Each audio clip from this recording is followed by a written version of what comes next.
और corona virus को लेकर एक बार फिर नए म्यूटेशन ने वैश्विक स्तर पर वैज्ञानिकों को चिंता में डाल दिया।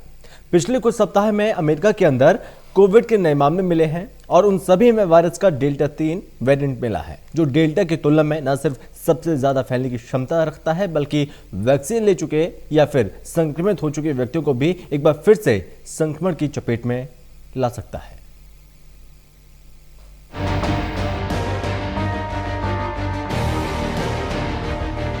देश में कोरोना की दूसरी लहर अभी पूरी तरह से खत्म नहीं हुई कि तीसरी लहर को लेकर अभी से चेतावनी जारी कर दी गई है।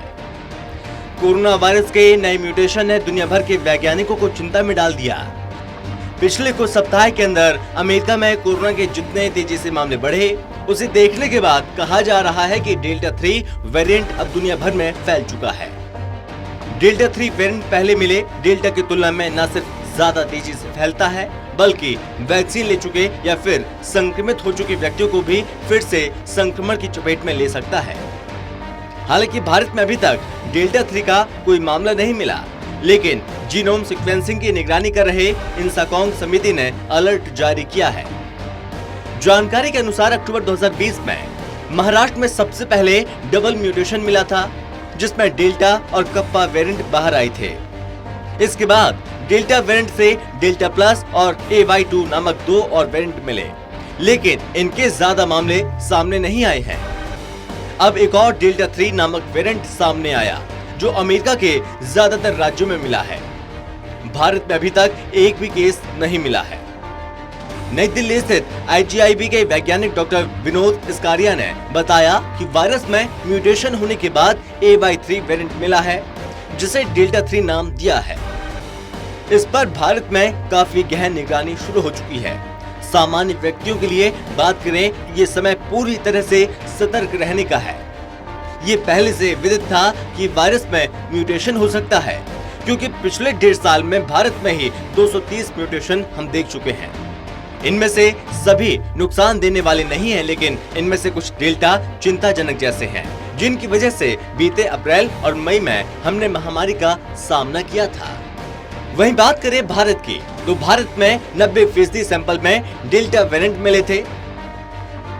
अभी तक दुनिया भर में 2,28,888 सैंपल की सीक्वेंसिंग में डेल्टा वेरिएंट की मौजूदगी का पता चल चुका है। भारत में इस समय 90% तक सैंपल में ये वेरिएंट मिल रहा है और इसकी वजह से ही दूसरी लहर का आक्रामक रूप देखने को मिला था।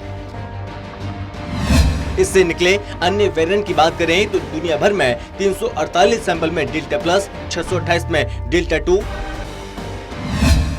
और अब 2013 सैंपल में डेल्टा 3 की पुष्टि हुई है।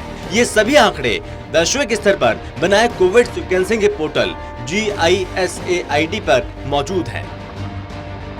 डेल्टा 3 वेरिएंट की चेतावनी के बाद अभी से भारतीय वैज्ञानिक इस वेरिएंट पर नजर बनाए हुए हैं। डेल्टा 3 वेरिएंट अमेरिका के मिसिसिपी और साथ ही मिसूरी पास के राज्यों में धीरे धीरे बढ़ रहा है। हालांकि इसका AP ट्रेंड बहुत स्पष्ट नहीं है, लेकिन प्रारंभिक अध्ययन से पता चलता है कि AY3 वेरिएंट डेल्टा B16172 की तुलना में तेजी से बढ़ रहा है। ये संभावित रूप से क्लस्टर परीक्षण के कारण भी हो सकता है, लेकिन निश्चित रूप से पुष्टि करने के लिए AP डेटा की आवश्यकता है। वैज्ञानिकों के अनुसार AY3 में डेल्टा प्लस और AY2 जैसा स्पाइक प्रोटीन में K417N नामक म्यूटेशन नहीं मिला है। ये म्यूटेशन भारत के लिए नया नहीं है और इसलिए डेल्टा 3 और गंभीर माना जा रहा है, क्योंकि इसमें विशेष रूप से ORF1A में म्यूटेशन हुआ है, जो वायरल ट्रांसमिशन के संकेत देता है। उन्होंने कहा, फिलहाल भारत में ऐसा मामला नहीं है, लेकिन अब निगरानी और ज्यादा बढ़ गई है। सभी राज्यों से आने वाले सैंपल को सीक्वेंसिंग के दौरान डेल्टा 3 के लिहाज से भी परखा जा रहा है। अगर ये वेरिएंट भारत में मिलता है तो निश्चित ही चिंताजनक होगा। वहीं दिल्ली एम्स के निदेशक डॉक्टर रणदीप गुलेरिया ने कहा था, हम वायरस के व्यवहार का आकलन नहीं कर सकते हैं, लेकिन ऐसा देखने को मिल रहा है ये पहले की तरह अब वायरस में म्यूटेशन आगामी महीनों में नहीं मिलेगा। उन्होंने ये दावा सीरो सर्वे के आधार पर किया था, लेकिन दूसरी ओर इंसाकॉन्ग का मानना है भारत की वर्तमान स्थिति को देखे तो अभी कोई नया म्यूटेशन नहीं मिला, लेकिन अमेरिका और बाकी देशों पर गौर करें तो सतर्कता जरूरी है, क्योंकि भारत में मिला डेल्टा वेरिएंट अब तक दुनिया के 100 से भी ज्यादा देशों में पहुंच चुका है, वो भी तब जब अंतर्राष्ट्रीय स्तर पर आवागमन बंद था। इसलिए वायरस के म्यूटेशन को लेकर कुछ भी स्पष्ट नहीं कहा जा सकता। So it seems that we will probably need a booster dose of the vaccines because of the fact that we know that with time the immunity does tend to come down. There is a waning immunity. And also we would like to have a booster dose which will cover for any variants which are emerging. So we will have new vaccines which will come out, what we could call second generation vaccine, which will be better in terms of the immunity that they give, in terms of covering for the new variants and having a better overall efficacy. So these trials are already going on, and one thinks that probably you will need a booster dose by end of this year or early next year.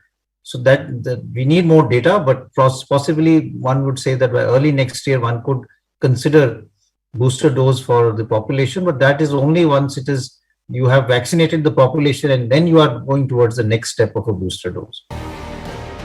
Corona के delta 3 variant के खतरे को देखते हुए हाल ही में जो जांच की गई उसमें 90% सैंपल में डेल्टा 2 वेरिएंट का ही पता चला है। इस वेरिएंट को लेकर भारत में भी चिंता का विषय बना हुआ है।